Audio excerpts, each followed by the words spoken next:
तुम्ही आम्ही फार समर्थ बापाची मुलं आहेत, तुम्ही आम्ही ऐऱ्यागिऱ्याची लेकरं नव्हेत.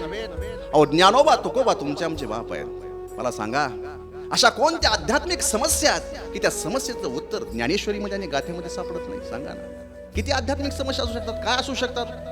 नामाचे श्रेष्ठत्व, तारक नाम, भगवंताचे रूप, भगवंताचे गुण, भगवंताचे रूपगुण, सम पितांबर, देव जीव ध्यान, अनन्य एवढा प्रभू बोलले, मनशुद्धी, संरक्षण, संबंध, बंधन, समाधान, अमृत छंद, देवाची घरे, स्वभाव, प्रेम, लाभ, अवघा संस्कार, यज्ञ भक्त, आवडता संत, संत संघाची मती, संत संघाचे लाभ, वंत उदास, वैराग्य निर्मिती, महिमा, परोपकार, आलिंगन, वीर, महिमा संतांचा श्रेष्ठ सुमन, बळ, कुळ, जीवन, नमस्कार, आत्मा, ज्ञान, आज्ञा, नामदेव महाराज, तुकाराम महाराज, व्यास, दत्तात्रय, विवेक, वैभव, प्रारब्ध पुरुषा, शिवविष्णू ऐक्य आहे नाही, शुभाशुभ, सारासार, गुण अवगुण, ताप विश्रांती, चिंता चिंतन, स्थिर अस्थिर, आटविश्वर, शूरधीर, योगक्षम, खळवसंत, संतानी जग, कीर्तनचा, मोह, लोभ, शोक, दृष्टीची विविधता, दूरदृष्टी, भ्रम, जेका, रंजले, गांजले, छडवर्ग, काय किती कोणाचं खावं, वासना, गुरुमात्म्य, संसार, संपत्ती, कामप्रभाव, काळप्रभाव, अधिकार, कर्तव्य, स्नान, भ्रष्टाचार, ताटा, नम्रता, द्वेष, आयुष्य, सप्तापायते, दुःख, पुत्र, इंद्रिय, गाव, दंभ, मस्तक, युगसंख्या, कर्माची उमत, दानाची वरम. अहो या व्यतिरिक्त काय आध्यात्मिक समस्या असू शकतात सांगा ना?